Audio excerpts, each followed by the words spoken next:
the film that reinforces the universe's biggest Christmas truth. Booster sucks. This is Jingle All the Way on Stinker Madness. What's that smell? I don't know about you, but I'm thirsty as fuck. Thirsty as fuck. Hey, look at these! Thrill me. If you come back in here, I'm gonna hit you with so many rights, you're gonna beg for a left. Thrill me. Beg for a left. Thrill me. Hey, look at these! No more hangers! It stinks. Hangers! Get to the chopper! Stinker Madness. Hello, and welcome to a very special Christmas episode of Stinker Madness. Jingle bells, fuckers. Jingle jangle. Jingle jangle.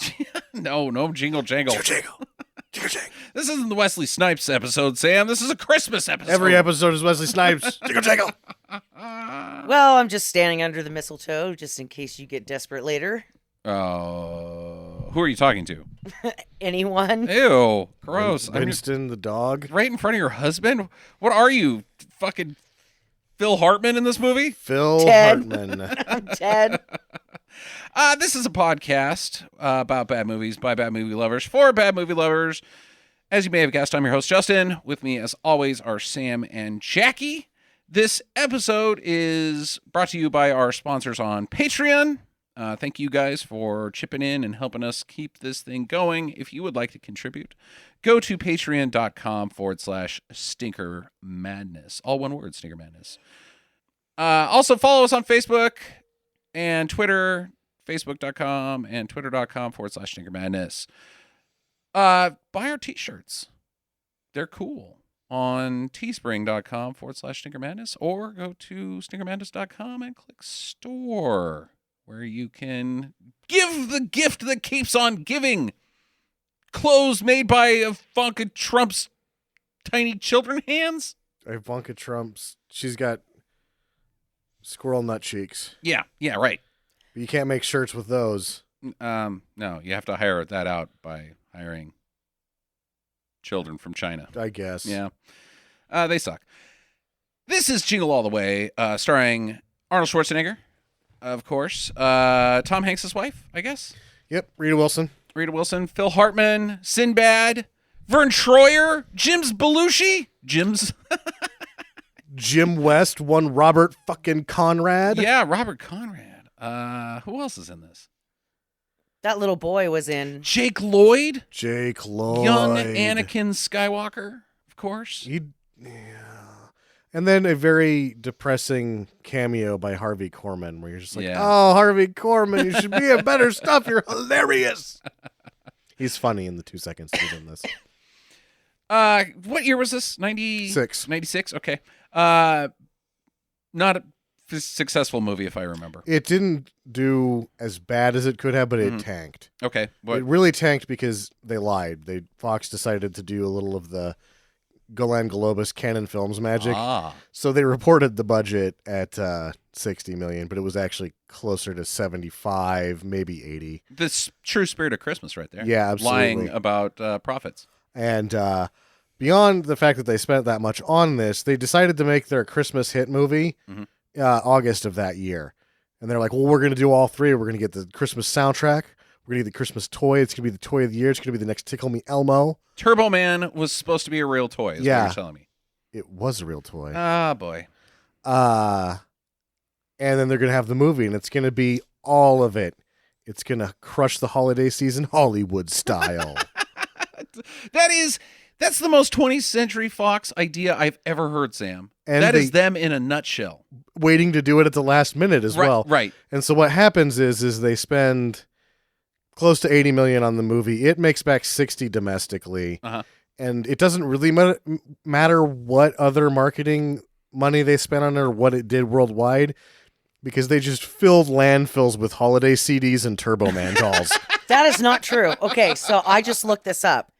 The Turbo Man doll on eBay, $299.99. Yeah, honey, that's doesn't say that they filled them in landfills. The reason why that exists, why that's so expensive, is because supply and demand. There's not any more Turbo Mans. They're all in the landfill. They're all in the landfill. If Turbo Man had been successful, that thing would be worth about $10 because everybody would have one.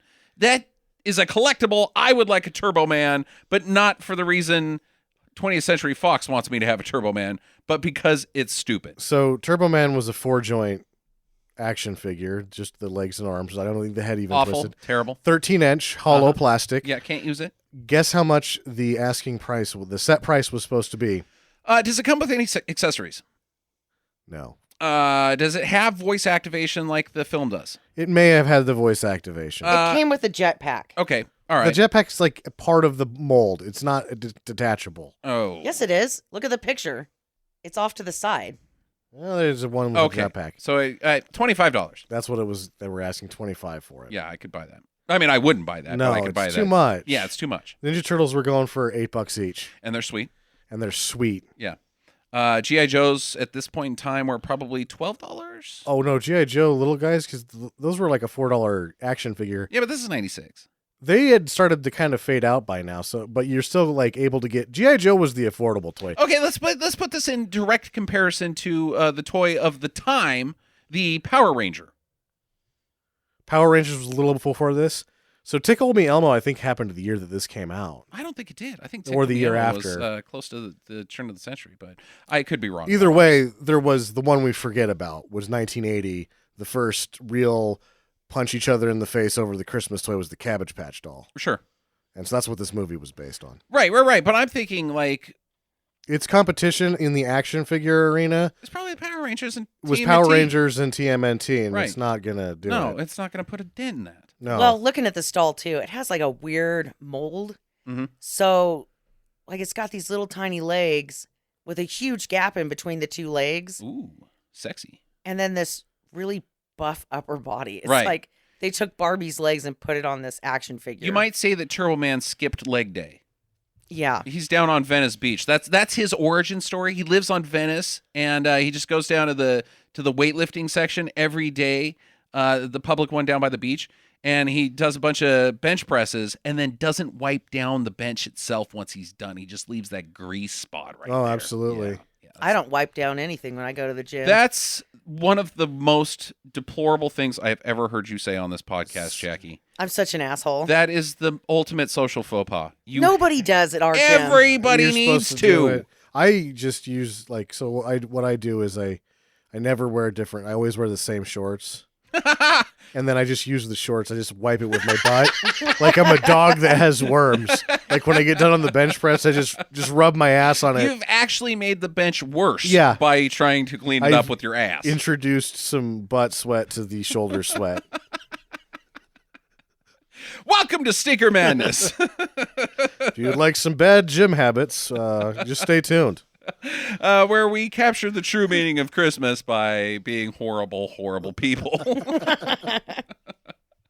What else you got to tell us about Jingle All the Ways there, Sam? This isn't really the downturn on anyone's career, and it should have been.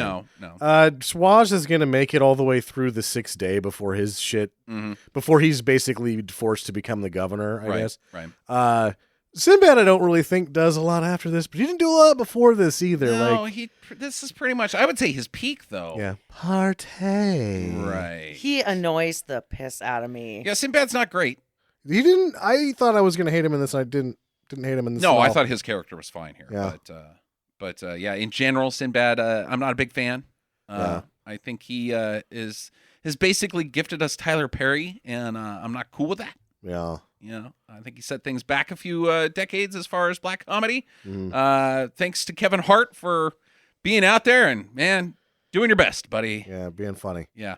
There's also Brian Levant, the director, he came off of, they brought him in. Chris Columbus probably would have directed this himself, but Brian Levant had just done Beethoven, the dog Beethoven. Right. Not anything good. No. And there was Problem Child 2 did really good, Beethoven did really good, and there was something else. So they brought him in to do this, and then it tanked, and his next one tanked. Oh, the Flintstones was the... Yeah, that's... And then he did Flintstones Viva Rock Vegas right after this, and it tanked, but he rebounded. And it's odd as fuck because his rebound movie financially was Snow Dogs with Cuba Gooding Jr. I thought that would have made like no money, but it did okay. Right. And then he eventually goes on to do Christmas Story 2 because he's got that much. He's got brass ones like that. Yeah. Made for TV. Christmas Story 2 didn't do good. Yeah, this movie had a sequel recently in 2014. Yes, they waited. It took 18 years, but finally they got the balls. Somebody that knows movies. Somebody knows where the cash is.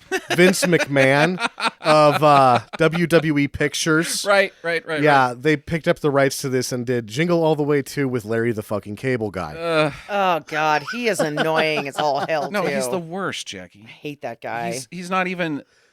He's not even in the discussion of not the worst. That is somebody you do not want to use gym equipment after. Ugh. Oh. Because you. Oh no. All right, Jackie. Sinbad or Larry the Cable Guy? Sinbad. Yeah, he's not even in the fucking discussion, dude. Larry the Cable Guy is the worst. He's not the worst. He's not the the worst. worst. He's not the worst. I'm pretty sure he's the worst. No, he's not. There's ISIS, and then there's Larry the Cable Guy. Boo. Boo. I saw Larry the Cable Guy get roasted, and he was actually pretty quick-witted. I'm not going to like endorse him as like, I love Larry the Cable Guy's comedy, but I could see why some people like him. Because they're idiots? No, he's kind of funny. No, he's not. This movie is also not funny, but it is funny in a not funny way. It does that sort of, it's bad enough that it doesn't tank in our sense, because usually comedies that aren't funny are these stinker madness bad plays. Right, we don't like to go to there. And this is a comedy that isn't funny, but its other parts are so deplorable that it becomes funny again to us. Yeah. The written jokes are Bad. very bad. They're like Home Alone 3 bad. Like gag comedy, like on-screen cartoon gag comedy, live-action cartoon comedy that just fucking is hateful. Mm-hmm. But everything surrounding it is so stupid No. that it ends up, in my opinion, being a lot of fun. Apparently, Sinbad and Schwaz in their scenes together, what little script there was, they sort of tossed over the shoulder. They just decided, this is where we need to get in the scene. There's like 2 words that we have to say, so they ad-libbed almost every one of their interactions. I would say that I bet you they had a good time. It seemed like they had a nice time. Yeah, I bet you anytime you work with Schwaz, I think is probably going to be a fun time, except for when you're filming Predator and you get dysentery. But if you're Sinbad and you're like, I'm next to Schwaz, this is going to be a lot of fun. Yeah. And then you've got this really painfully stupid script that you have to work with, and you're like, no, I won't do it, no! And you just ad-lib. Why not? Yeah, why not? Because Chris Columbus knows more than Schwaz and Sinbad? No. See, that son of a bitch didn't even help write this. Yeah, but his name is there, and that's enough to be like, fuck this movie. This is the worst of him. This is him just like skating on Christmas. Like, oh, I'm just going to like hitch my giddy up to this fucking Christmas train because I'm Chris Columbus. I made Home Alone. I would say that Aloha is his worst. Anything he's had association with is Aloha. By Aloha. far. It won worst. It was our number one vote. That was Cameron Crowe. Oh, that was Cameron Crowe. That's right. Yeah, Chris Columbus is They're Home not- Alone. They're the same. They're not guy, the right? same guy. Oh, No, they're okay. totally not even really close to the same guy at all. I'm pretty sure they're the same guy. They both are CC initials, so I'm going to give you that. I'm pretty sure that Chris Columbus takes off his Chris Columbus mask, and underneath it's Cameron Crowe. It's his alternate identity. He took off his Chris Columbus mask, and he was actually Christopher Columbus, an undead genocidal sailor. Incidentally genocidal. He didn't mean to give all of them smallpox. No, he murdered a bunch of them with his own fucking sword. Well, I know, but then the smallpox, that really fucking got him. Yeah. Yeah, I can't believe I just did that. But that's okay because this movie's as stupid as I am. Jackie, this is your pick. This was the first time I'd ever seen it. It was the first time Sam had ever seen it. Avoided this shit like the plague. Did you see this in the theater, Jackie? Yes, I do believe I did. Nice.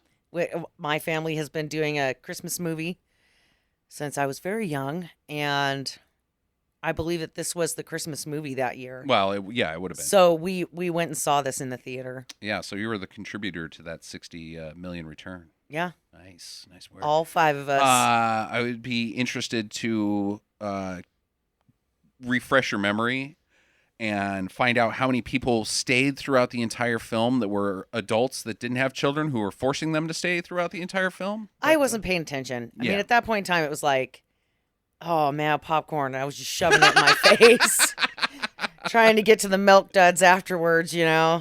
You don't even come for schwas, you come for the popcorn. Oh, dude, at that point in time, it was like, yeah, we're going to the movies. I'm going to get the biggest fucking I mean, it's not like when I go to the movies with you now and I share a large bucket of popcorn Sure, with yeah, you. right. Back then, it was, I'm eating this whole fucking bucket by myself.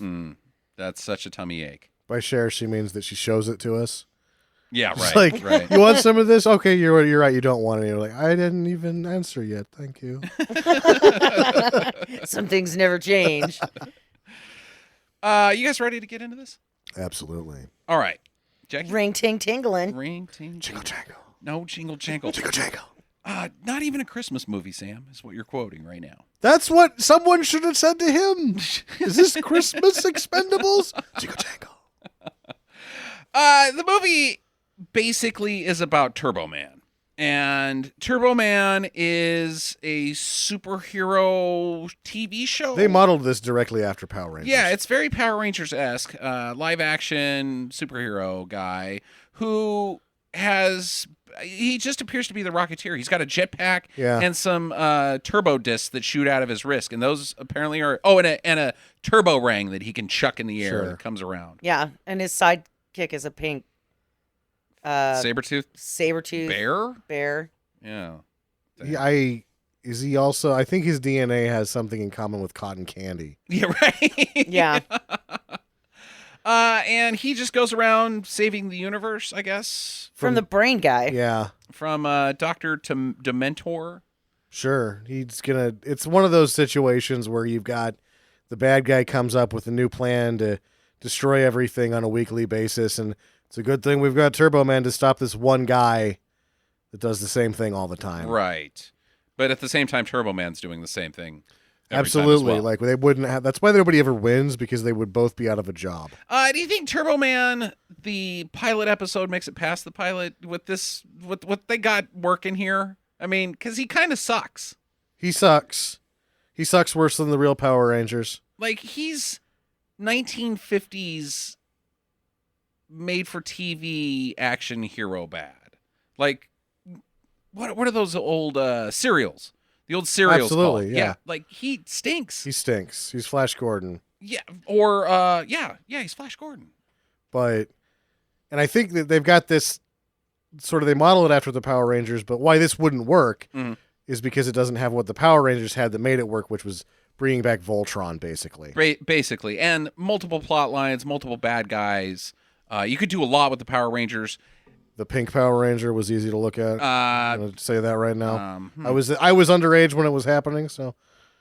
I thought she was. She was not. She was of age, so it doesn't matter. Yeah. Amy Jo Johnson, easy to look at. It was actually. Know her name still. It was her fault that she was giving a teenage boy erections. Yeah, I blame her. Yeah. Victim blaming. Wait, you're the victim. I'm the victim. You're having a boner. I'm the victim of boners. I can't go outside right now. I was watching Power Rangers. I hate you. I couldn't wear sweatpants for 5 years. Sorry, guys. I can't get on this bicycle and play with you. I've got a pink Ranger-sized quality erection. It's like a 9 on a 10 scale. Boy, I hope she was of age. I wasn't, so it's fine, I guess. Unless that's illegal now, where I don't know. teenagers can't get boners by looking at each other, maybe. Might have to look that one up and maybe do some editing. We're just going to have a lawyer come in every week and just shake his head. And we're like, and that's going to be the problem, is that every one of the jokes is just going to go, nope. So that's illegal somewhere. Stinker Madness is as unscripted as the White House is. Absolutely. Very similar operation that we run here. Anyways, so young Anakin Skywalker really likes Turbo Man. And he's watching it, and he wants Turbo Man everything for Christmas. But he also wants his dad to be more a part of his life, because his dad, Arnold Schwarzenegger, Howard, whatever his name is a very busy guy. He's the top mattress salesman. I think.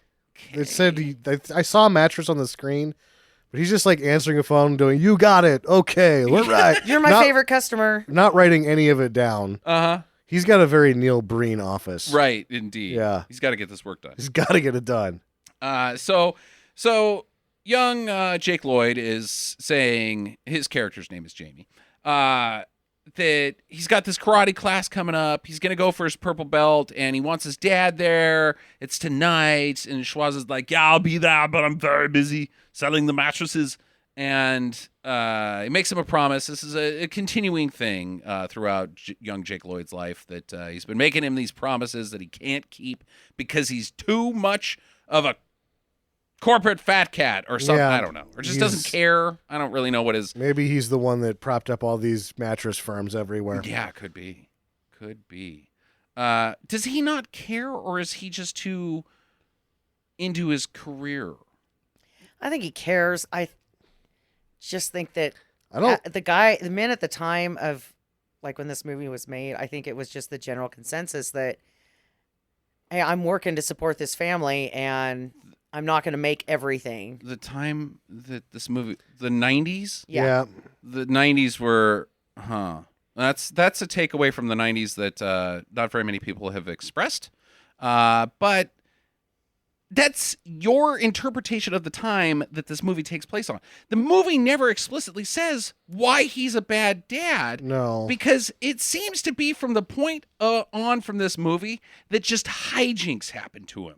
That Sure. nothing he can do, no matter how hard he tries, can he fulfill any of his promises because of just the universe around him. So this could have been going on his whole life. Well, I don't know. No, I think he's just gets trapped by his work and just never shows up. That doesn't seem like his wife works, and they're in upper suburbia, so he's got to work. He's got to work his ass off selling these mattresses. It's not like he likes it. You like to tell everybody that your favorite customer? No, you hate all of them, except for Steve. He's pretty cool. You play golf with him, and he drinks heavy. So it's karate class time. He's late. Yeah. Phil Hartman, the neighbor, his name is Ted. He's there. Apparently, the women of the neighborhood think that he's hubba hubba. He's the catch. It's Phil Hartman that we're talking about, right? Yeah, but he's so attentive and caring and involved with his son. I mean, oh man, who wouldn't want that? That's like, they're trying to sell it as family. Every housewife's dream husband. So why Phil Hartman? Because here's the thing. I love Phil Hartman. Absolutely. I think he's one of the finest comedian minds of history. The guy was hilarious. The world has been at a loss ever since he was murdered by his wife. But he has never, ever played a good guy. Like the charming guy, the guy that everybody likes. He's always the dirtbag that nobody likes. Take the Amigos' clothes. Right. The only line he has in Three Amigos. Right. Just a yes man. Yeah, he's a butthole. He's the unlikable guy, and he's great at being that. And the audience in this movie doesn't like him, but everybody surrounding him loves him, and I'm not buying it. He's an asshole. He's Flanders. Yeah, He's but worse that's than the Flanders. thing, is that he's Ned Flanders single with, out Ned Flanders' moral compass. Right. And if Ned Flanders didn't have his moral compass right after Maude gets hit by that tire, you bet that he laid every pipe on that street. Well, he is ripped as shit. Yeah, that's true. Ned Flanders is a physical specimen. He's kind of like... For a cartoon. Yeah, he's like Arnold Schwarzenegger with Phil Hartman's head. Now there's a man. You think the Corvette gets him wet. What? Yeah, no. So, Arnold's on his way. He's like, I'm going to get there, whatever it takes.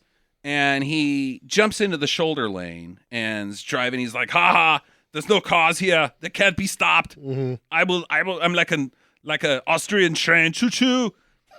And the cops are like, That was actually a Jackson Brown song. Austrian train. I'm still sad even though I'm on an Austrian train. Gonna take the Austrian train. There's a woman that went out of the car. So he gets pulled over by this cop. And this cop we will see throughout the rest of the movie.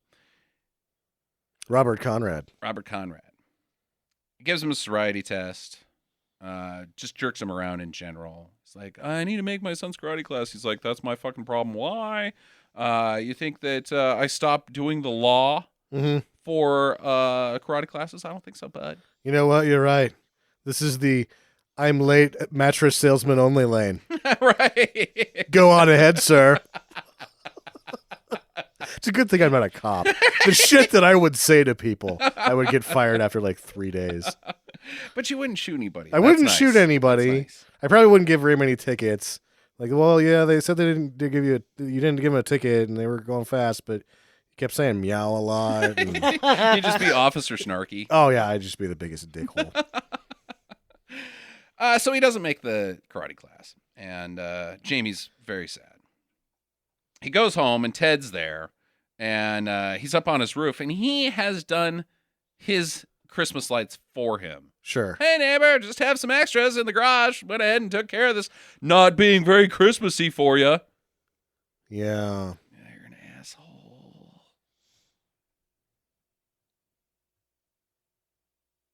And it's quite clear that from this point on that Howard does not like Ted the neighbor. Not anymore, anyway. I don't know if he ever did. Sure. Yeah. Maybe when he was still married. Yeah, maybe. So he goes inside. Jamie's not happy. And he's like, oh, you broke a promise, man. And he's like, oh, yeah, well, I'm cool because I'm going to win you back by belittling your achievement. He takes his purple belt that he's won, puts it on his head, and he's like, yeah, look at me. I'm like you. I'm doing karate. Yeah. And Jamie's like, you fucking suck. He does You're suck. mocking me? And that's how you're going to win me back? By making fun of an achievement that I have done myself without your influence. Absolutely. And you're like, oh, look at how stupid this is. Ah, yeah, karate, yeah. He's kind of right. He just broke a balsa box. Right. I'm siding with Schwaz on this one. I am too. And so's Jamie, because he's like, okay, Dad, you're cool. Yeah, it's a box, and it didn't even scratch my hand. That's not tough stuff. He's like, I will win you back, and I will do anything. You can have anything you want for Christmas. And Jamie's like, oh, I want the Turbo Man. I want this 13-inch doll. He's got voice activation. He says, it's turbo time. And he's got a jetpack and turbo discs. His arm goes up and down in a completely vertical path. Yeah, that's what superheroes do. From my understanding of superheroes, his legs don't move. He does have that waist twist action. I don't even think he has the waist twist action. If you don't have him standing perfectly straight with his arms to his sides, he falls over. Right. Yeah. It's a great toy. So okay, well, I'll get it for you. He goes to bed, and wife is Tom Hanks' wife, I should say, is like, Tom Hanks' wife is stacked. Yeah, I'm just gonna mention this right now. She comes out of the nightgown, and I was like, good job, Tom Hanks. Well, he is an American treasure. He's an American treasure, and he's got a couple of American treasures, if you know what I mean. Hooey. Oh, Rita Hayworth. Or wait, no, Rita Wilson. They're all got. James Mansfield. Give them all to me. Yeah. Sweatpants. No sweatpants. This is a professional show, Sam, and I will not have boners on it. I'd like to go home now. You take your boners to fucking Hollywood, buddy, because that's where they belong. Apparently. All right, so he tells his wife that, he got the doll. I got it weeks ago. And she's like, well, good thing, because they're really sold out. And he's like, yep. So he leaves in the morning to go get the action figure. They keep calling it a doll. It's an action figure. Fuck off. It's a doll. Shit. It's not a doll. It's an action figure. It's a doll. My parents. It's a doll. I used to. You remember those like basketball? I don't know if they were made by Topps. Sports. The starting lineup. Yeah, starting lineup. I used to get those. I had Magic Johnson. I had Kareem. I think I had a Jordan. Those my aren't dad really was dolls. My dad was like, he likes playing with dolls. I'm like, they're fucking action figures.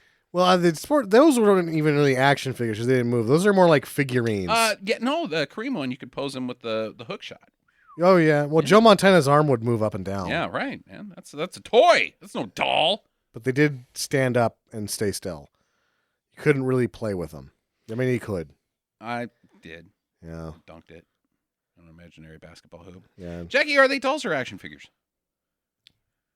I'm just learning so much about you two right now that I'm almost stunned into silence. You've learned that Sam got boners, and Which is, I think, played something with that we dolls. learn on almost every episode. Yeah. Yeah. Uh, I'm going to say that those are action figures. nice. That's why I married her. Our action figures dolls. Yeah, that was when I met her. It was really weird, like because I'm a very careful person. I like to prepare and plan and make sure I get everything right. So I had a questionnaire for her, and that I believe was question 729. Oh. Yeah, are they dolls or action figures? She got it right. Bing, ring. Yeah, I don't know. I think the action figures are just, they move and they're usually made out of plastic of some kind. Difference. Yes. Those are action type figures, but dolls are usually, they have clothing that is removable. That's true. They wear like dresses and they have outfits and you can do their hair and And they piss their pants. Some of them. Some of them do some that. of them do that. Those are the gross ones. Why would you ever buy your kid that doll? Why would you buy your kid a doll, period? Where did this come from in our culture where we have made this stereotype for young females? Sure. That they, like, let's get them being motherly early. Like the second that they can talk. Right. Let's implant this seed early that their one duty is to be a baby factory. Yeah, I didn't do that. Yeah, fuck off with I that got shit. her a cash register, That's cool. some other shit, some calculators, some pencils, one of those green visors. I figure Oh my I figure God. by the middle of next year she can be doing my taxes. Good for you. She loves Sam. it. And then the IRS comes. It's like a 7-year-old did your taxes, sir. A 7-year-old did do my taxes, thank you. But next, Well, I guess we've got nothing to say about that. Let's go, boys. On and over. What's ice cream?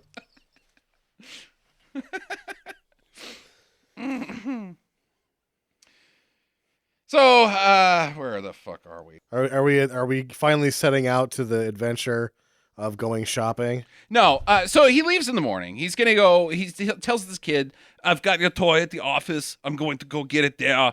It's a total lie, but don't worry about that. I will get one." And the kid's like, "Okay, Dad." Or how do you act as shitty as Jake Lloyd? what are you talking about? He does a fine job for a little kid. Are you an angel? No, he doesn't, Jackie. He's awful. He's fine. He's He is terrible. awful. I think he's a cute little kid. That's what everyone He is thought a is very he's cute little cute. kid. And then he delivered the lines and the people and everyone kind of cringed. Are you an angel? So kid's like, "Hey, Dad, we got a parade to go to." I don't really understand the schedule of the parade. They're usually at about 9:30 in the morning, 11:30 if you're on the Pacific Coast. Yeah. But this one's just whenever. So meet us there. It's 9 at night in Minnesota while it's still light outside Yeah. in winter. It doesn't make any No, it sense. doesn't. So he goes outside. He's like, "Cool, kid. I'll see you later." And Ted has got a reindeer. He has acquired a reindeer somehow. And then he picks him up and he stuffs Phil Hartman on the reindeer's horns and he goes, "Stick around." He doesn't do that, but I wanted that to happen. "Stop being horny for my wife." You should be a reindeer's decoration on its antlers because that doesn't make sense. And this is when you Got nothing. really realize just what a dick Ted is. He's like, what are you going to do with that after? Aren't reindeers endangered or at least heavily protected? I think they're heavily protected. Because they only exist in like a very small area in the north of the globe. Right. There's one that lives here in Idaho. At the zoo? No, he's a privately owned reindeer, and he goes to the Is it owned by a drug dealer? Mm, no, Does a drug dealer have a tiger too? yeah. no, it's like an old man, and he takes it every year to the light show out at the botanical gardens. Yeah, but he's probably got some sort of accreditation to be able to care for this animal. Ted has just let this reindeer run around the suburbs. Yeah, he's just like grabbed it. It's on a leash, and that's it. It's not fenced off. Nothing. And then he says he's going to set it free in Minnesota, which I don't think he can do. Those timber wolves will get you. Oh, They'll dunk it on you, too. yeah, big ticket. Kevin Garnett.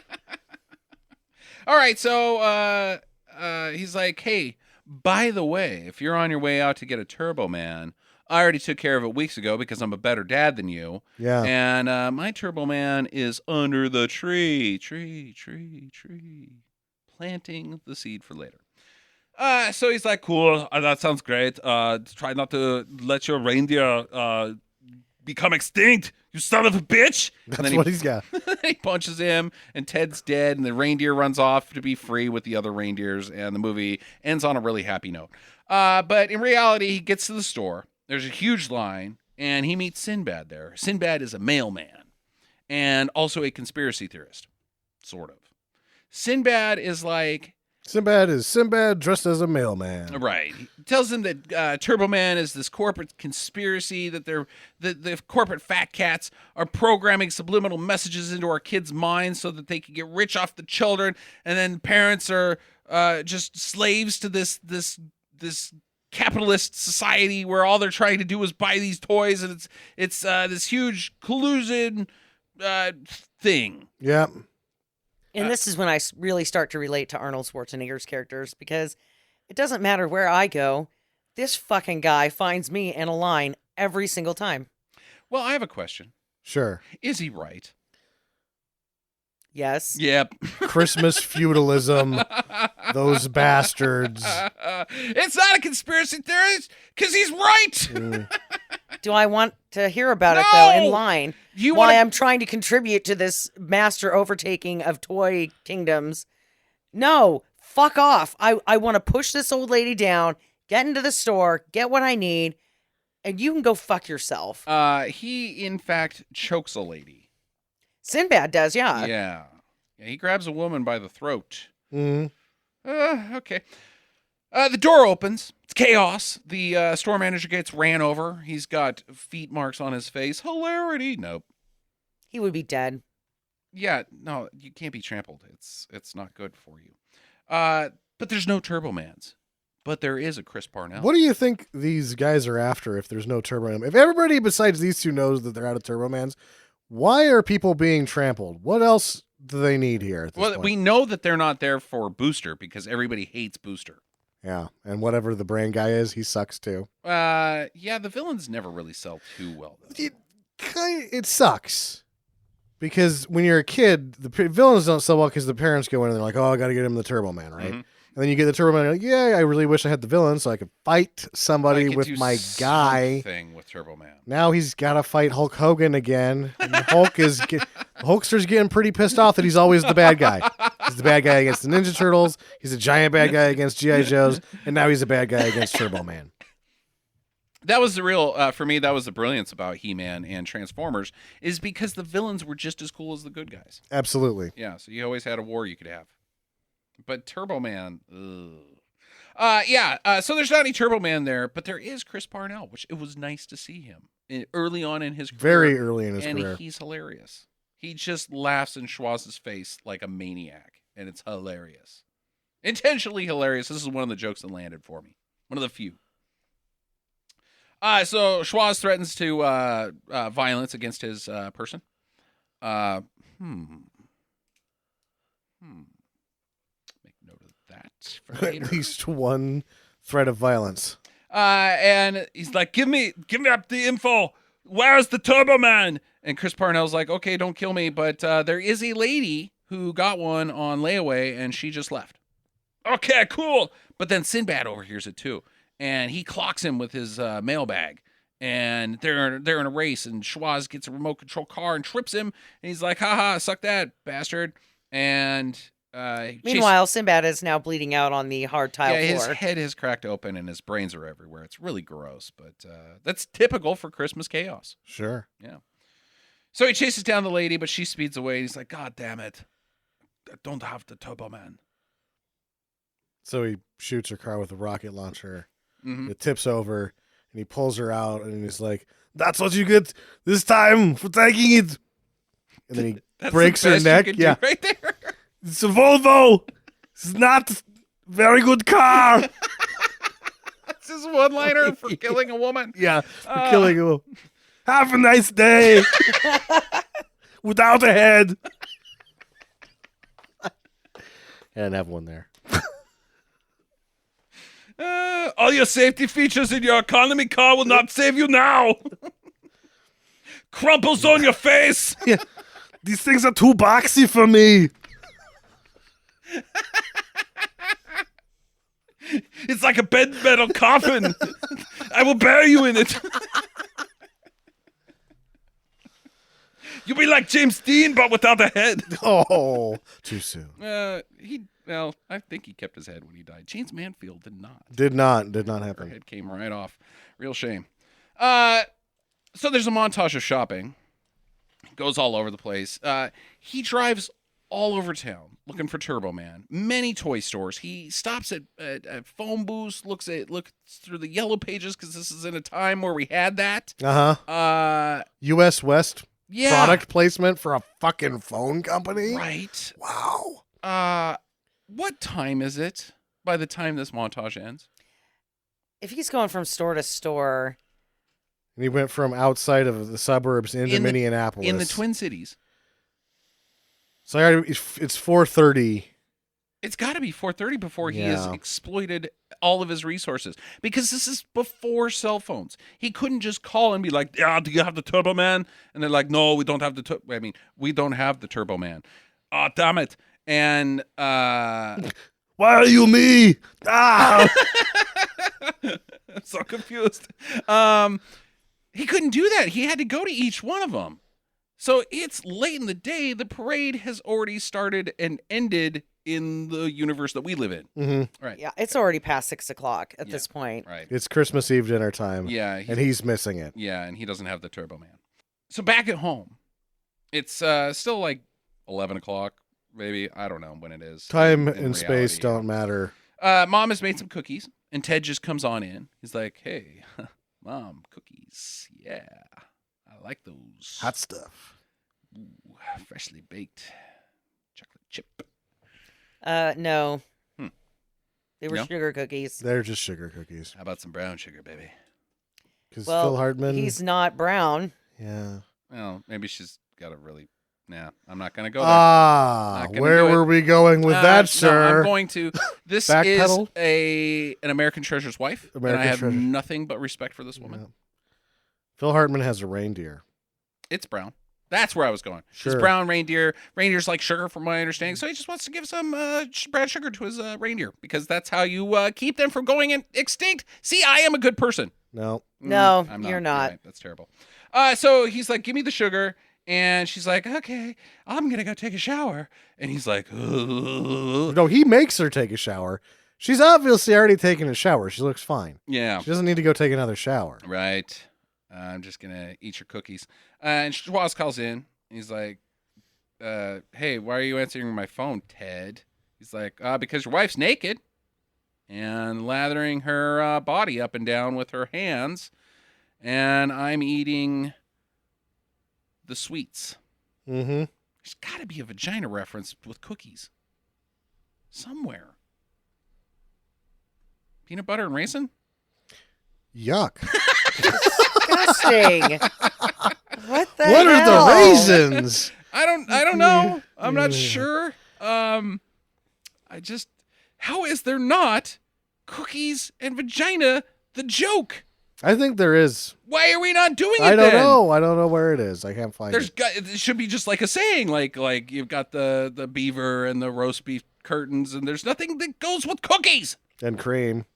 But Eh, I thought cookies meant boobs. yeah, well, sort of.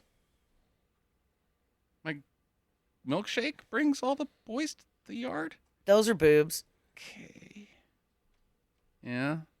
My Okay. chocolate factory brings all the boys to the yard. Scat films, huh? That's where we're going? I think Ted's into it. Yeah, Ted's into whatever. Yeah. So we get the line of the movie. Put the cookie down now. Which doesn't really work. No. It's fun when you just hear it, but it's not so fun in the movie itself because it doesn't work. Anyways, so he's calling. He hangs up the phone. He runs into Sinbad, and Sinbad wants to team up. He's like, let's work together, get the Turbo Man. We both got to get one for our kid. You and me, bro. We're friends. And Schwarz is like, no, I don't think we are. And then they hear a tip that there's Turbo Men at the Mall of America. They got to get there fast. Yeah. But Schwarz backs into a police officer's motorcycle. Guess which police officer it is? And see, I think this is the best delivered line of the entire film, is when Robert Conrad turns on his sad face and goes, "You broke my little mirror." Yeah. I was like, "Well, that's really good." Yeah, that is a funny line. Yeah. So he gets to the toy store after having to do something here. I don't know. Write a check to the cop. I'm not sure. And there's a lottery for the Turbo Man. There's not enough Turbo Man for everybody, so there's a lottery. And the way they distribute the lottery is via bouncy balls. Yeah. They've said, we know we need to make this orderly, so chaos! Right, the most chaotic toy that has ever Yeah. existed. The Super Ball. The super bouncy ball. Yeah, or bouncy ball. You know, and at this point, I'm going to burn one of my questions. Okay. At this point, wouldn't you just be like, fuck you, dude, you're talking into a little kid's tape recorder, push his ass over and grab a turbo doll? I'm surprised that he doesn't. That's what I would have done. I would have been like, yeah, okay, I'm going to wait. Then I would have went over there with What's the warrant sound? that. Was that like a distracting, you like honked a wiener and then ran in another direction? No, but No. no. Yes, whatever. But it's just like the last time that me and Justin went Black Friday shopping, right? And they were like, you can't get into these pallets of blah, blah, blah until, blah. And they were like trying to keep the crowds back. Mm. So I just walked along the side of it, slid it open with my keys and pulled one out.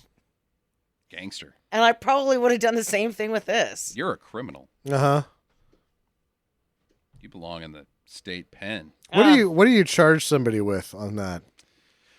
I'm not stealing. I paid for it. Right. What would you charge somebody? Vandalism? Disorderly Earliness? contact. Yeah, maybe disorderly conduct. I don't know. Yeah, but you know what, though? After I did it, like 3 other people went behind me and pulled ones out of the hole that I made. They were like, oh, fuck them. Yeah. Anyways, so there's a bouncy ball chase, as one could predict with this methods of lotteriness. And the bouncy ball goes through all throughout the mall, and he's chasing it, and he's it's going through small things, and he's slamming his face into stuff, and he can't get it, and ends up in a kid's hand somehow, and the kid causes it's like, you can't have this. I'm gonna go on a chase with you as well, and like we're gonna have some. You're too big to get through things a kid can. Comedy. Well, yeah, and then they end up in a ballroom. Right. Tries to trade Ball pit. the ball pit, and then the kid is like, he wants to trade, and so the kid's like, over my dead body, and puts the Super Ball in its mouth, because you know that's like, that kid's gonna choke on that ball. From my cold, dead hands. You'll have to pry it out of my esophagus after I'm dead, because I'm gonna choke on this bitch right now. Right. So he dives onto the kid. He's like, no, give me the bouncy ball. Mm-hmm. And then gets beat up by a lot of moms. He does not get the bouncy ball. Nope. So he's like, damn it. Shit. No Turbo Man right here. He's pouting around, talking to himself, and he walks up to the Santa, the mall Santa. And Santa's like, hey, you're looking for a Turbo Man. Shh, shh, shh, shh. I got a line on some. Really? You got the Turbo Man? He's like, yeah. But keep it on the DL. We're gonna take a drive someplace to get the Turbo Man. And he takes him down to this warehouse. Down by the docks. We'll just pretend it's at the docks. The docks of There's Great Lakes up there. They got docks. Minneapolis is nowhere near the Great Lakes. Shit. Yep. They got a river, maybe. Yeah. They do, actually. Separates the Twin Cities. All right. Yeah. And it goes to the Great Lakes. Yeah. Eventually. Eventually. I think it flows into the Mississippi. But it goes up too. Scat films. What? Yeah, that's my new saying by the for dock of the bay, my. That's going to be my letting new the keyword. poop all over my face. Yeah, that's just going to be my new thing now when you guys go on some On tangent, you're scat films. scat films. Because it's like, no, you know what? This is boring. Move along, sirs. It's informative. Educational comedy. Yeah. Entertainment, Jackie. That's what we are here for. We're here to tell people about geography if we can remember or figure it out. Is Minnesota in a place? Yes. It is. Is it by water? Probably. Could be. So inside this very shady warehouse down by the docks, there's tons of Santas and Santa workers and elves. The guard dog has reindeer. Yeah, there's Yeah. reindeer guard dogs. Yeah, that was like the best part of this whole thing. What were they smuggling in the giant bears? Heroin, I don't know. scat films. Scat films, Oh, definitely. yeah, Well, of that's it. course. Like, this is the present that's actually for the parents. And like, oh, Merry Christmas, there's your bear. And then they slit the back of it and get out the scat film. It's a toy exploitation operation of some sort. I think that they're just selling knockoffs. That's the whole thing. Is Yeah. they're bringing in China knockoff toys, bypassing customs, sneaking them in somehow. They got a man on the inside of the It's a Santa transport authority. It's a whole Santa network thing that they Yeah, got. right. And they're marking these toys up, but the toys are just made. They're shit shit. toys made by opium addicts. It's not their fault. Yeah. Well, either way, they give him a counterfeit Turbo Man. Yeah, right. They charge Make it him pay $300. $300 for a Turbo Man, and when he opens it up, it's not Turbo Man at all. It's El Muchacho de Rapido. Or some such, Right. for those who speak Spanish. And it comes apart. Mm-hmm. It speaks Spanish. It's a Spanish-only language, and it falls apart right in his hands. How much money is Arnold Schwarzenegger carrying around? He's got $300 in 1996, which is $500 today. I don't know. It's a lot Not of to money. mention that he has to pay for cabs, Mhm. and I'm sure he got lunch in there somewhere. He did. He went to a diner. Yeah, I mean, So, if I know anything about mattresses, this guy's a fat cat. okay. Because there's mattress stores everywhere. Now, Well, He's maybe on the he front knew end of before. that, He's on the though. front Yeah. end of that, yeah. hmm. That's where Dan Snyder, that owns the Redskins, mattress fortune. You're kidding. No shit. You're kidding. I'm not kidding. God damn it. I used to be a mattress salesman. I fucking loved it. Yeah. I made a buttload of cash. Huh. But I didn't love it when I wasn't making a buttload of cash, so I had to quit. Because when you're a mattress salesman, here's I have sold mattresses for a Sure. living. I have experience in this territory. People rarely need mattresses. No, I've got the same one for 15 years. You're probably due. But for the most part, people replace them about every 10 years. You got these mattress firms all over the place. And I quit that job because I stood around not selling mattresses for 95% Yeah. of my fucking career. When you're selling a mattress, it's great because you're like, ha, ha, ha, the markup on these things is ridiculous. yeah. And they're an easy sale. But the rest of the time, you're just doing nothing. There's a mattress store that just opened up next door to my shop. Mhm. He's got the idea. He calls it by appointment only, but they're open on Saturdays. The only day that you sell mattresses. Right. They're like, fuck the overhead. We're just open on Yeah, Saturdays. it doesn't make any sense. Just be open on Saturdays. Whatever. Oh, I'll just I'm gonna be a little late, honey. I just got to stop off and pick up these mattresses. It's a good thing there's a mattress firm on the way home. 5 of them actually. Because it's convenient. They're like convenience store mattresses. Like I need to get gas and a mattress. Uh-huh. How many people do you think have been killed by these mattresses? The mattress firm mattresses or The spring mattress? comes out of them, stabs them right in the spinal cord, and they die. What if they're just air mattresses? That's the whole gimmick. They're just selling us air, assholes. A cardboard box with a sheet on the top of it.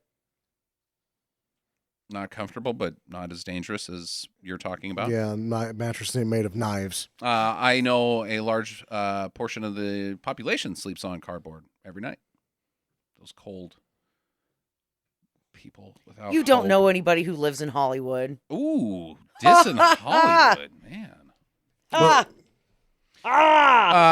Well, either way, they've tried to take Schwartz to the cleaners on a $300 Mexican doll hair.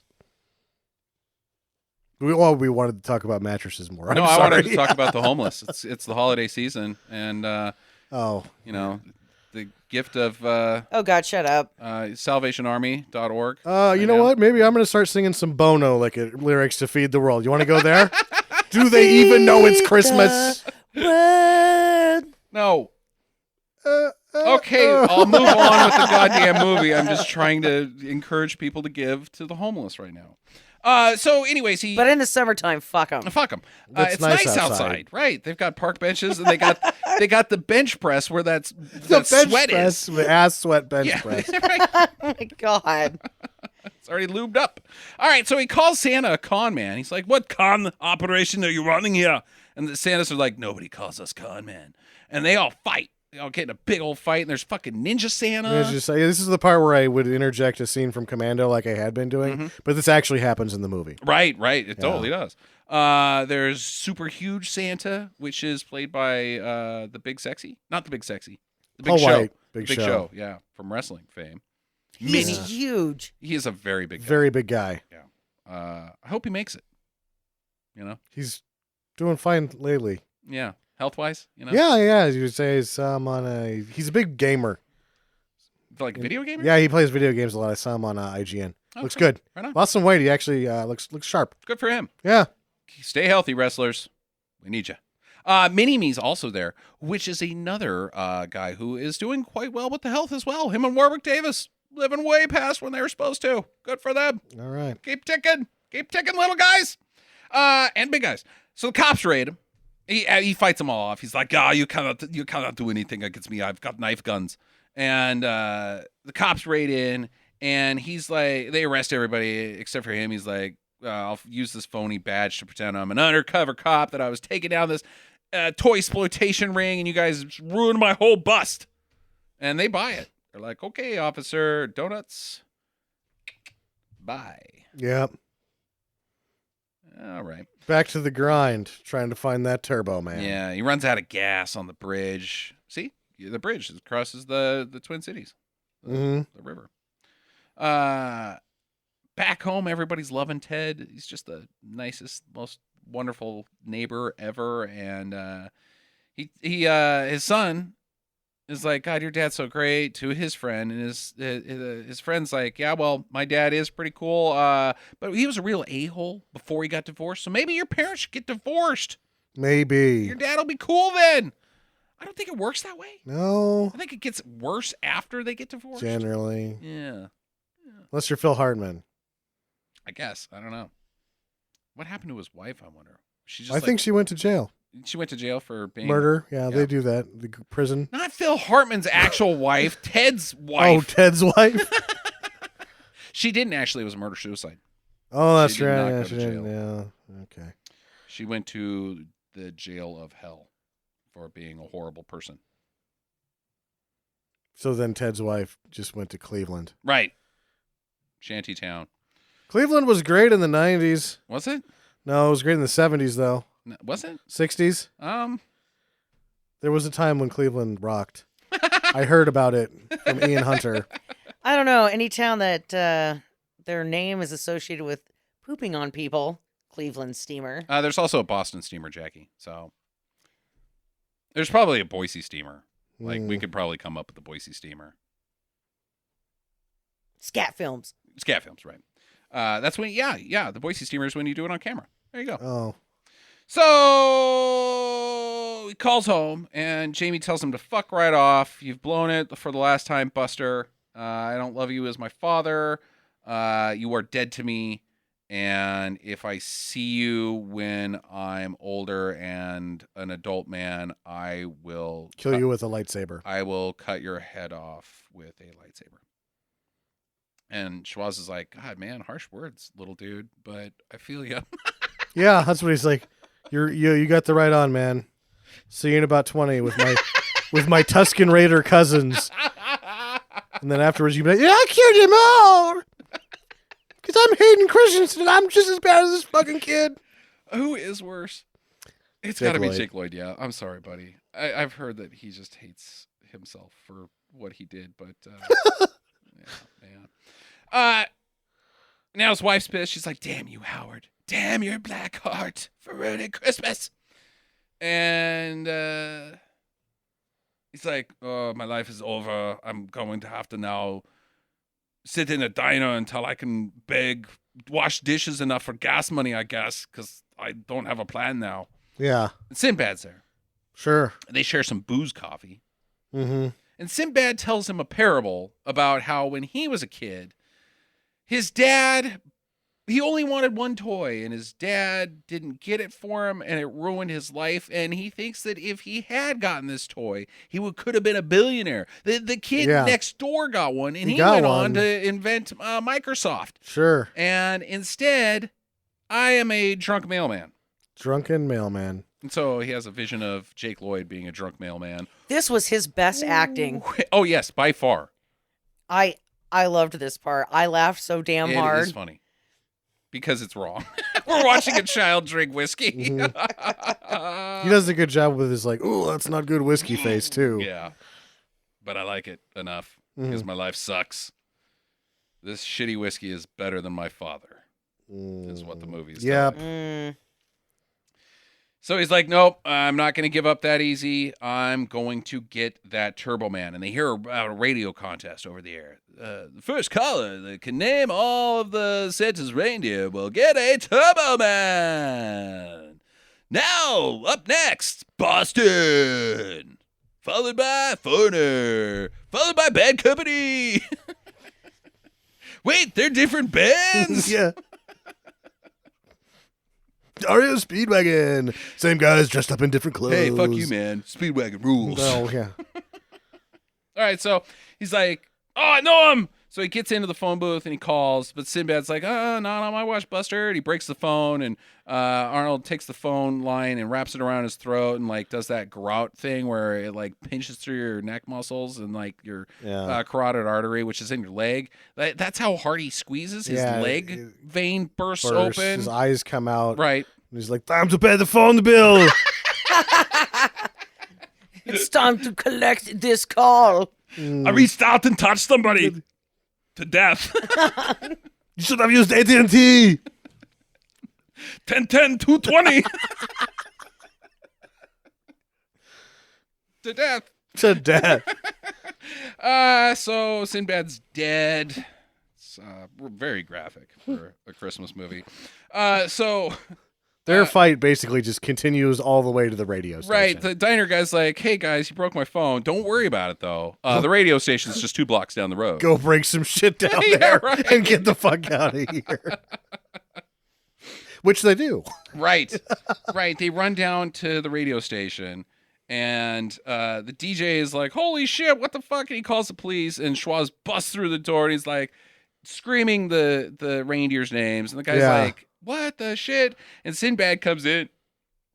He's like, I got a bomb, motherfuckers! Yep. I'm blowing this shit up. Give me that Turbo Man! It's not a bomb. It's Martin Mull's the DJ, and he doesn't even have a Turbo Man. Right. And there's no bomb, there's no Turbo Man, it's just a music box, and it's just a gift certificate. Yeah. But the cops swarm in, and Sinbad pretends he's got another bomb in his mailbag. He's like, we're just gonna leave. You guys can deal with this on your own, coppers.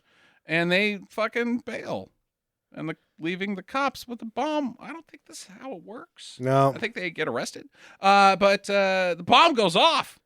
It's a real bomb, even though Whoops. Robert Conrad says he's been on the bomb squad. It's not a bomb.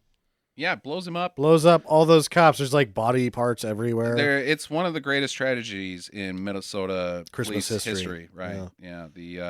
The KQXR1. Oh, they called it the Deck the Halls at the radio station. That sucks. No, something about decking the halls with the policemen as well. There is that one of those limericks when we were kids. Deck the halls with Santa's balls? Deck the halls with gasoline. I don't know. Light a match and watch it gleam. Yeah, that's what it is. Blow the school to ashes. La la la, la la. Aren't you glad you played with matches? La la la la la la. Yeah. So it's a song about committing violence at school. Sure, Jeremy. So that's a good thing that we like Jeremy. grew up with. Yeah, like Jeremy. All right. Well, at this point though, the movie breaks it does the worst thing you can do. It blows up police officers. No, because they're okay. Yeah, it's now a cartoon live action, but you've established that 3/4 of the way into the film. Right. This is Tom and Jerry bomb. Yeah. It sucks. It sucks. Schwaz's car's all been jacked up. It's been what's that called when you get your tires taken off and your doors and your radio Stripped. Yeah, stripped. There you go. And so he gets a ride home. It's a terrible day, obviously. Ted's there, and he's putting the star on top of the tree. And Mrs. Hanks says, this is Howard's job. Ted's like, I'm about to put my star on top of another tree? God, my innuendos for Ted just don't work. These Christmas cookies are about to get icinged. Mm-mm. I'm going to... Let me point you in the right direction. I'm going to put some bulbs on your branches? I'm going to put some barbiturates in your coffee and have sex with you when you fall asleep. That's the one. Yeah. I knew that. I knew there was one in there someplace. So Schwaz is like, oh, that son of a bitch. I'm going to steal his Turbo Man under my tree. Sure. I just remembered. Fuck that guy. So he breaks into his house. He nabs the Turbo Man, and he's on his way out, and he's like, wait a minute. I'm not stealing from Ted. I'm stealing from a child. Which is bullshit. Really? Ted's kid's not a bad... He doesn't seem like a good kid, but he's not a bad kid. Yeah, he doesn't deserve his Christmas toys being stolen. No. I'm Ted just deserves saying, to be punched in the face. if I was Schwaz, I would have taken the fucking doll. You're a horrible person. Ma'am. I said, ma'am. not You're ma'am. horrible, ma'am. That's awful, Jackie. Hey, my kid needed it. So your kid's better than somebody else's kid? Most No, likely, yes. Kid needed a Turbo Man. Nobody kid. Yeah. You've broken a child's heart for Christmas because you were a shitty parent. No, this is a good part of the movie. All right, so then he's like, I'll put it back, and the reindeer's inside. He's like, oh, fuck, there's a reindeer in here. And it's chasing me around. It's fucking up the house, and like the stove gets lit on fire. And he's got a giant... Ted's got a life-size nativity scene in his living room. right. And Balthazar's head comes off. Goes into the fireplace. And then the fire that's already on fire causes the smoke alarm to go off. Right. So then Schwaz takes the fire out of the fireplace and uses it to light Ted's house on fire. Right, and then punts Balthazar's head through his window. Yes. It's pretty sweet. So needless to say, he gets caught by the family. Yeah.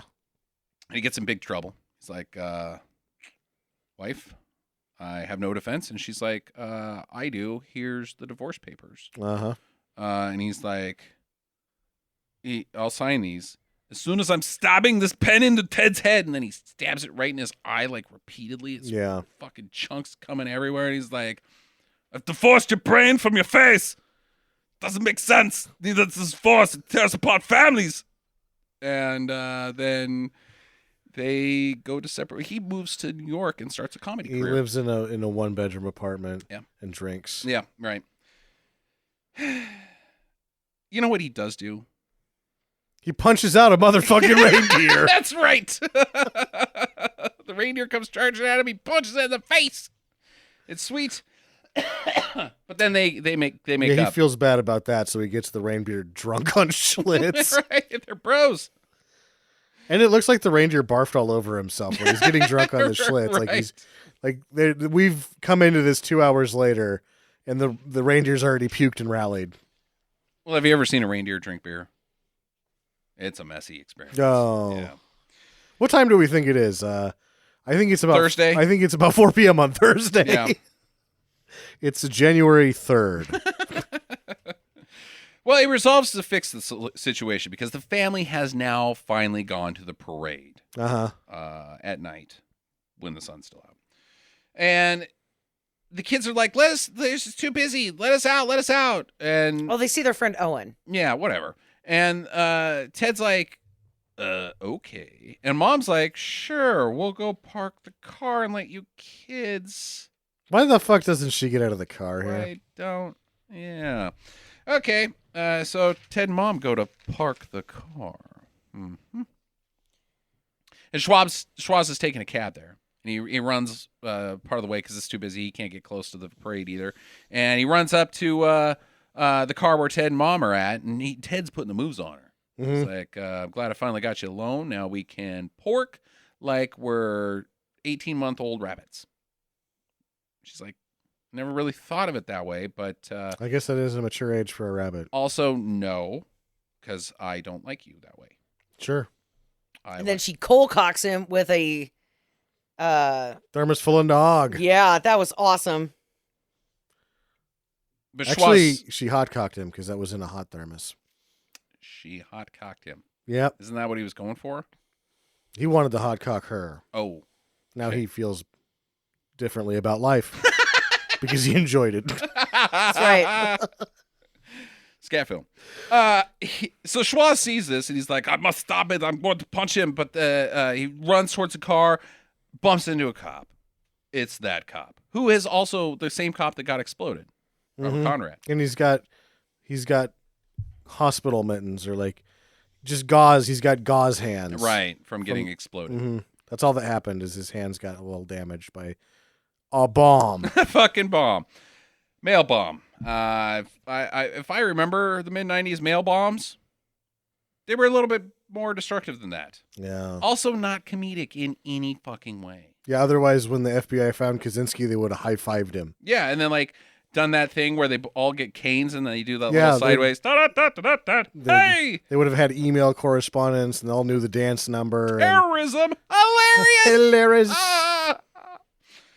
Hilarious. Okay, so now he's getting chased by the cop into a building, and he loses the cop. But there's some people there, and they're like, "Hey, there you are! You're the guy!" And they suit him up. He doesn't know what's going on. Mm-hmm.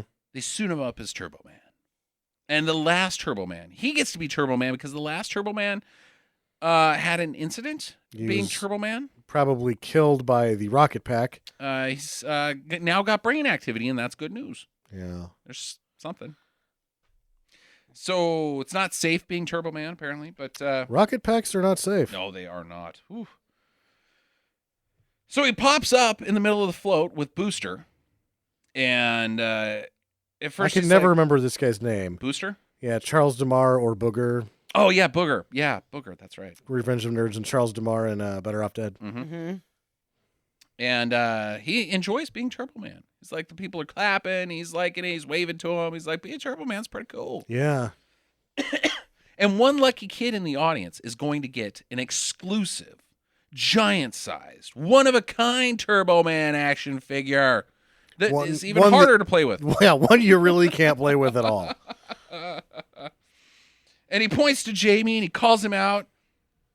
And Jamie's like, oh my God, Turbo Man knows my name. And it's awesome. I've got to get this cool toy finally. And he gives it to him. Everybody's happy. But then Sinbad shows up, dressed as Dr. Dementor. And he zips lines onto the float and he's like, give me that Turbo Man. Then exactly how it should have played out plays out, even though they don't know the choreography. Right. Other than the fact that Booster gets punched off the float, which is pretty sweet, because he's like, get out of here, Booster, nobody likes you. And then a bunch of kids beat the shit out of Booster. You suck, Booster. Yeah. And he steals Jamie and the Turbo Man. And Jamie's like, Turbo Man, use your turbo disc. And sure shit, this costume comes loaded He's actually Turbo Man. with flying discs. What's that movie with Dolph Lundgren where he shoots the CDs out of his wrist? I Come in Peace. Yeah, it's basically that. Basically the same. Pretty much. Yeah. Only they're not CDs. Right, they're turbo discs. CDs are dangerous versus the things that he's shooting. Yeah, he shoots these. These things seem to be pretty dangerous, Sam. I don't know. He hits Sinbad in the face like 10 times. It doesn't seem to phase him too hard. It takes him out, sort of. Yeah. Yeah, I guess he really doesn't. Because out next come the Demon Team, and they're Dr. Dementor's little helpers, I guess, which are just little people dressed up. Like Power Rangers Power that are Rangers. small, yeah. Yeah. They were dumb. And they grab Turbo Man. And Jamie's like, I gotta get out of here. So he kicks Sinbad right in the balls, which is pretty sweet. And runs off. Runs up a ladder on top of the roof of a building that has a Christmas tree sign on it that he then proceeds to climb up to get He away from Dr. Dementor. Has decided that, well, I have the big toy. I met Turbo Man. I can end it all. Mm-hmm. It's all downhill from here. Right. So I'm just going to go to the top of this Christmas tree and end my own life. Fall to my death. Yeah. I've Because picked- there's no explanation for what this kid does other than he wants to die. Yeah, right. Yeah, like he didn't. Because he doesn't just run to his fucking mom, Right. which anyone would do and would have or worked the right then. Cops or Anything. any adult, really. Yeah. No, he runs up a building on top of a dangerous sign that will probably kill him. Yeah. Mm-hmm. And he does. And Star Wars 1 doesn't get made because there's no child actor to play young Anakin. And 9/11 doesn't even happen because of Really? it. Yeah. The world's a better place. No, actually, I think the world ended in 2005 because without Jake Lloyd, there would have been 2 Jar Jar Binkses. Yeah, right. And then we would have all been begging Reagan to come back to life and push the fucking button by now. Just push it. 2 Jar Jar Binkses. He goes into jetpack mode. Rocket Man or Turbo Man does to save him, and it is amazing. Yeah. In real life, he would die immediately because rocket packs are super dangerous for people who know how to use them. Yeah, he wouldn't get very much lift off the ground. He'd do that thing where he'd just go straight into like the road, and like his face would just get like torn off. Yeah. Because of the rocket, he couldn't get any lift. He would get high enough that the fall would probably really get close to killing him if he also didn't hit a building going 60 first. Right. And the combination of the two would definitely kill him. Or he would go. Well, he does hit a building at one point. Going like 90 miles an hour. He would go straight into the crowd, and there would be Explode. like a line gets twisted or something and explodes and kills 45 parade attendees. Yeah.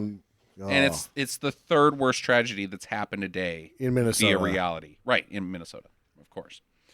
But yeah, it's amazingly bad. It looks terrible. It's some of the worst blue screen shit that I've seen from the 90s. It's bad. It looks like Megaforce. It looks like Puma Man, Sam. It looks like Puma Man. It's worse than Megaforce.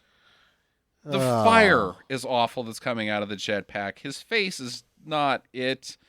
It's screwball comedy that stinks, and he flies into the fucking stratosphere at one point.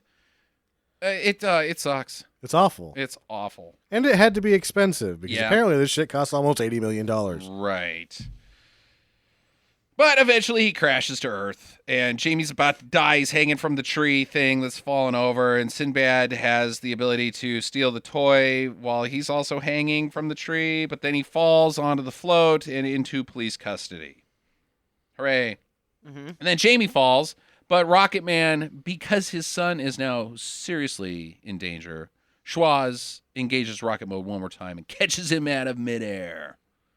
And he puts him on the ground, and the kid's like, "Oh, thank you, Turbo Man." He's like, "How did you know my name?" He's like, "Because I'm your dad."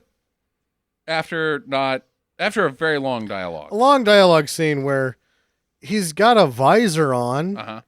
His family can't recognize his face. And he also talks like this. Yeah. I don't know who my dad is if I can't see his haircut. Right. Because that's all Turbo Man's helmet is. He takes it off. He's like, "I'm your dad." And the kid's like, "Oh my God, it's amazing." And he's like, "Family, I love you so much. I'll never let you go." Even though it's clear from the beginning he loves his family, but whatever. So the cops give back the figure to Jamie, and they're like, "Here you go, kid. This is yours. It was stolen. It's actually evidence in a horrible, horrible crime where many people could have died. But here you go. Here you go. Here you go. Here it is. I'm actually also in 30 pieces because I got blown up earlier. Right, by a rocket pack that exploded, and your dad's dead too. And most of your face is gone because you fell to your death, and your kidneys are shattered. But here's a toy. Schwaz apologizes to Robert Conrad, the cop. He's like, "Hey, man, sorry about everything I did." And Robert Conrad's like, "Oh, my God, it's Turbo Man the whole time." And Jamie gives the Turbo Man figure to Sinbad, who's getting hauled away. He's like, "Here, mister, you need to give this to your son. You worked hard. Sorry about you going to prison. I'm sure your child would rather have a dad than a Turbo Man." How Maybe long not. is he? I don't know. I guess he did blow up all those cops. We're going to come back to that. So Schwaz is like, "Well, why would you do that? I worked real hard to get you this Turbo Man." He really didn't. And Jamie's like, "Why would I need it? I've got the real Turbo Man at home." Credits. And his mom's like, "On the TV because I got the real Turbo Man in the bedroom." Yeah. Uh-huh. Just can't wait to get you out of this rubber thing. It'll probably take 45 minutes. Yeah, right. Credits. There's your movie. Questions? So let's say he doesn't fall ass backwards into this parade. Mm-hmm. Does he end up having to get a divorce? Well, I don't think so. he did do some pretty bad things here. Yeah. And there's some tie-in stuff that we could go into, but let's talk about the stuff we have, or let's talk about the stuff we have talked about yet. He broke into the neighbor's house, tried to burn it down. His wife knows that he lied to her about getting the Turbo Man, and has once again broken the heart of his child. I think families get divorced for a lot less than that.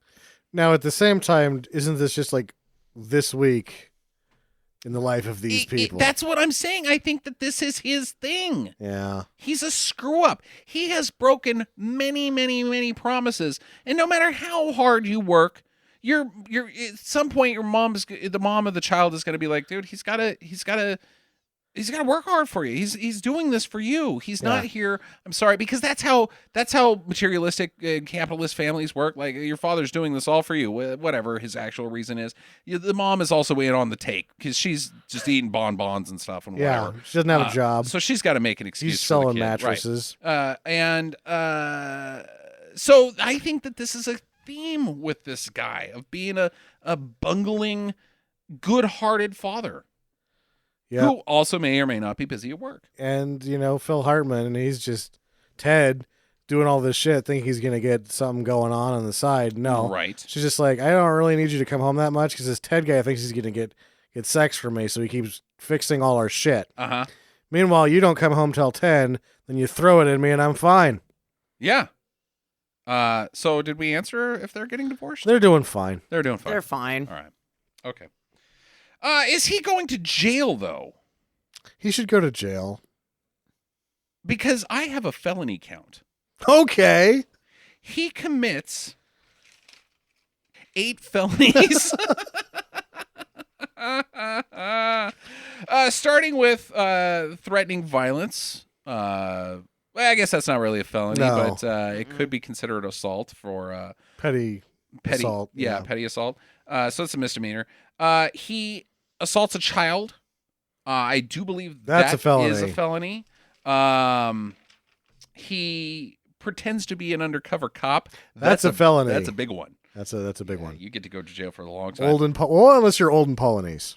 He attacks the radio station, busts through their door. That's B&E partial assault, I would say, on the DJ. Yeah, I think after he breaks and enters and then he shakes the DJ, I think he might be working on felony assault right there. Yeah, I would say so. He leaves the scene of a crime, Sure. which involves a Mass murder. of police. That's a felony. That's a big one. I think that's a lifer, I would say, probably. Unless you flip somehow, but there's not really anybody to flip on because they have also arrested Sinbad. Maybe he goes to Gitmo even. I don't know. Yeah, so there's the bomb incident. And then at the end, or at he breaks into his neighbor's house. That's B&E, which is that one's not a felony, but it's petty larceny as well. But once you get this whole laundry list, I mean, yeah, I think you can he's multiply it donezo. up there. Yeah, I think he's donezo. I don't think he, whether they divorce or not, he does not get to see his family ever again. I have asked all of my questions. I only have one question left. Go for it. Would you have been mad if Robert Conrad would have shot him at the end? Yes. I wouldn't have. Why? Because you don't like Schwarzenegger's character? I just think it would have been funny. Oh, hilarious. Like, yeah, ha ha. And then he just had a smoky face or whatever because guns and bombs don't kill people. Right. No, that wouldn't have been funny at all. Well, it would have killed countless people because he probably would have shot him through the jetpack. Right. Oh, shit. Yeah, And they all burned alive. Mhm. Yep. Minnesota tragedy number 4. Yeah. And it's not even like one of those good burns. It's like a slow burn, like a chemical burn that's on fire at the same time because it's rocket fuel. So it's not fast. You just sit there while your skin Melts off. comes off of you in large chunks until you're It's like a in skeleton RoboCop. that's still alive. And then a Taurus hits you and your face fills up the windshield with liquid. I'll buy that for $1. big one. Does it capture the true spirit of Christmas? I think it might. Okay. Because it's about family. Yeah, it is. That's it. Just because But at the same time, he doesn't actually get that. He falls ass backwards into it. So no. Turncoat, he doesn't. it doesn't capture the true meaning of No, it Christmas. Okay. Jackie? No. No, it doesn't capture the true spirit of Christmas. No, because, I mean, like Sam said, it's the family thing and his redeemed commitment to the family at the end, but he was already committed to his family. That's correct. So this is just a movie about somebody who's personally struggling. Who falls ass backwards into a parade. Yeah. Correct. Yeah, I for a long time thought that this really did capture the true spirit of Christmas until the end, where he doesn't accomplish anything for his kid. He just gets a freebie. He does nothing for this child that he hasn't normally done this entire time, which, I mean, is the true spirit of being a good dad, but that is not the true spirit of Christmas. You got to learn some sort of lesson about giving and caring. Maybe the kid learns a lesson because he gives the Turbo Man away, but no, he's got the Turbo Man. He doesn't care about Sinbad. Like, he's like, fuck you, Sinbad. Just take this trash away because I don't even need it. I've got Turbo Man at home. The only person that learned anything was Ted. Yeah. Don't commit sexual He assault. likes being hot-cocked. Yep. I think that this is our second Christmas failure because Black Christmas does not capture No, it doesn't. Yeah. true meaning of Christmas. Neither does Jingle All the Way. Yeah. Jingle jangle. I was surprised by that. Final recommendations, though. Jackie, I know what you're going to say. Go ahead, because you're just going to give the rubber stamp of approved on any Christmas movie. Not on any of them. You didn't. I don't think you did on Black Christmas. So I am going to give this one a do. yeah. I was entertained. It was funny. And it felt like a short film. It was only an hour and 29 minutes. Yeah, it is a quick one. Sammy? I hated this movie until the end when it got so dumb that it became a do again. Yeah. The Rocket Pack stuff sucks so bad. I did not like it up until that point, though. I'm also going to give it a do. It's currently streaming on Stars, I should mention, and you can get it for $2.99 basically anywhere. It sucks. It's real bad. I didn't think it was going to be this bad. I didn't either. On the good movie quality scale, I think I'm going to give it a 3 out of 10.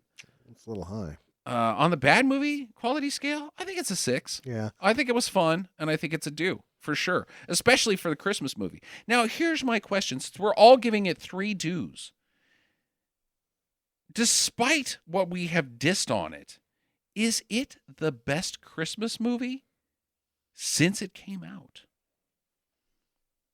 No. Name one that's better. Silver Linings Playbook's a Christmas movie. Parts of it take place during Christmas. That's not a Okay. Christmas movie. That's the chicken shit Die Hard excuse. Okay. Love That Actually.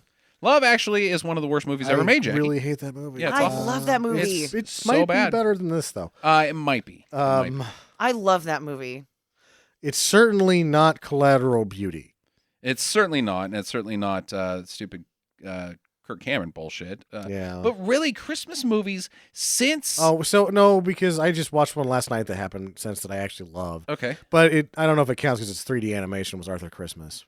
Arthur Christmas is fucking fantastic. Oh, is it a feature-length movie? Absolutely, it's Yeah, great. that's a movie. No, it's much better. But really, in mainstream, the staples, it hasn't been since Christmas Vacation.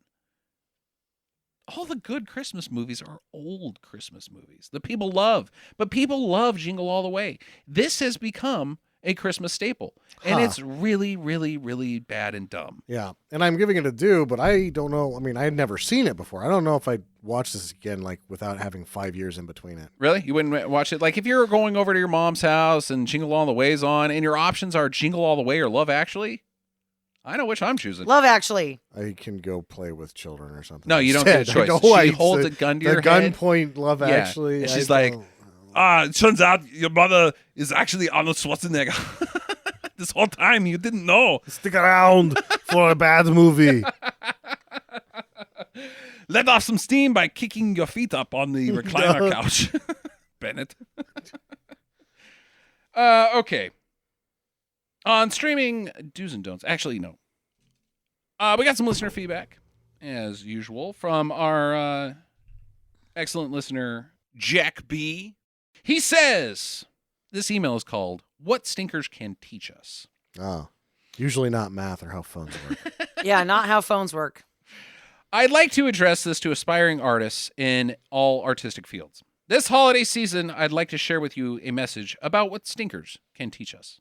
Falls very well with the movie that we're, Sure. the theme of Christmas and Christmas movies. I appreciate this. Whether you're trying to make a book, movie, or something else completely, there have been great artists who have inspired you. J.R.R. Tolkien, Stanley Kubrick, Hayao Miyazaki. Sam, you want to help me there? Miyazaki. Miyazaki. Yeah.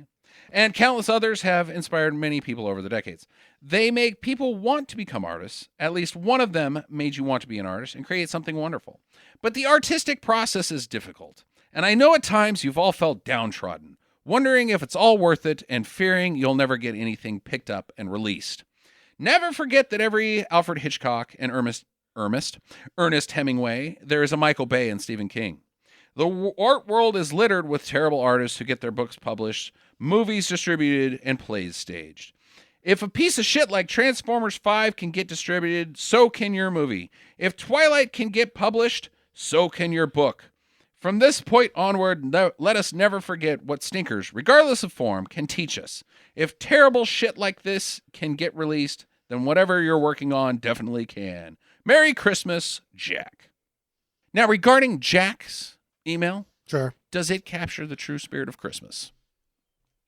I don't really know if it tried. I don't know if it is either, but he says Merry Christmas at the end, so I'm inferring it's Sure, a why Christmas email, much like people try to sell that Die Hard as a Christmas movie. Christmas the takes message. place during it. So, yeah, does it capture the true spirit of Christmas? It more or less captures the message of never give up, never surrender. No retreat, no surrender? No retreat, never surrender. Or Vision Quest, the wrestling movie. Yeah, no, I Keep on trucking, you'll make it. keep on trucking.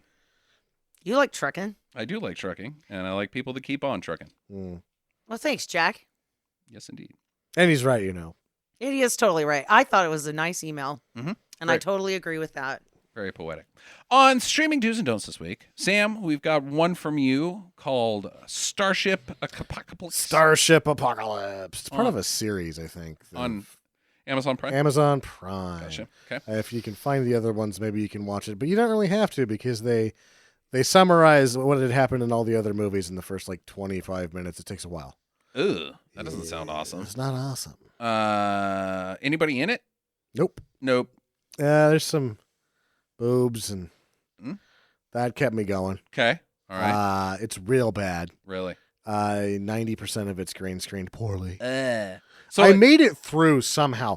I can't say do, but it did have this thing where usually there's a level, and I don't abort movies very often, but usually in the first 2 minutes, I don't count it as an abort. If the CGI is so bad that it's could have been made in a high school, I'll just sort of give up on it because I can't palate it. It's too hard for me to watch. There's a level of bad CGI that I'm just no, that it's too bad. There is no suspension of disbelief here. it's vomit inducing. Yeah. I don't know, vomit inducing, but it's so hacked together and crap that it's not worth it. This one didn't get all the way there though. So I'll give them that. The art department was close a couple times too, with just giving me the bendy straws over and over again. There's just normal hoses and bendy straws for the science fiction, spray Bendy painted straws. black. Yeah, bendy straws on helmets for pipe pieces or something. Okay. You just put shit, Glue, you whatever. just hot glue some shit on there, spray paint the whole thing matte black, and it's science fiction. Go to the dollar store, pick up whatever you Yeah, think. this thing is full of all of that, and I was able to make it through the whole thing. Ooh. But it's a So, do not. It is a do not. I don't know. It's somebody is gonna say do to these because this Johnson fella that's made this has 50 directorial credits, and I bet half of them are these feature-length hokey science fiction movies. So he's doing something right. It sounds very familiar to that CVD movie we watched recently. That CVD movie was the CVD on a quality standpoint was like 100 times better. With the Jello brain. Yeah, Yeah. that shit was fun though. Yeah, it was fun. Mostly because Casper Van Dien was in it. Yeah. He really can carry. I mean, that guy can like fireman's carry about 400 pounds of bullshit. I don't know how he does it, but I don't he's either. just charming as shit. It's probably the jaw. Yeah. All right, Jackie and I have a follow-up episode of Streaming Do's and Don'ts on Petsomotery 2, starring Edward Furlong. Oh, no. Anthony Edwards. Really? And Clancy Brown. Oh, Clancy Brown. Yeah. Boy. Is The friend, the best friend from Big. Yeah. I forgot about him. Yeah, that guy. Mm-hmm. Yeah. Wow. So is Clancy Brown like trying to do the same thing with the don't go over there, brah? No, I wanted him to, but he's like the his character is the bad stepdad. Oh, He's kind of got the accent a little bit. A little bit. He's the town sheriff, who's a dirtball, is banging this kid's mom, only because she's hot, and she's like Missy from Bill and Ted's. She's clearly like 23 years old, and her child is like 13. 28. Yeah. Michael Paré. Yeah, so he is a bad stepdad, and at some point he dies, and it's the kid's fault, him and Edward Furlong, so they bury him up there. And he comes back for... Now, he gets dead maybe, like a quarter of the way through the movie? Mm-hmm. So he's a reanimated dead guy for 3/4 of the film. Do they bury a pet first? They do. They do. Zowie. A dog named Zowie, who Clancy Brown shoots, and it comes back as a demon dog. Ah. Now, there's some interesting things that happen in Petsomotery 2 that clarify Petsomotery 1 to a degree. Oh. For instance, you were correct, Sam, in your analysis of what would happen at the end of Petsomotery. Other than what happens to the Creed family, I guess like the exposition about what happens to them is just bananas. I won't spoil anything, but we could have never predicted. But you did predict one thing, that it is the slowest zombie takeover that has ever happened. Yeah. That's the plan here. Yep. Now go bury him. Now get another one. That's what Clancy Brown's motivation as a character is once he becomes reanimated dead, is he wants to bring in more. He has no reason to. No, like, where I need help to be undead, goofball, screwball, murdering thing. He's just trying to push people into bringing corpses to him so that he can carry them up on top of a mountain and have whoever bury them. Because that's the other rule that you find out about, or that you get reinforced on the slowest zombie takeover of all time, is you can't just take a dead body up there, bury it, and it comes back. You need the person who is of their own. You got to bury your own. Yeah. So it's even slower than we thought. Oh, geez. You got to convince somebody to Yeah, bury? you got to get a corpse, and then you got to convince them.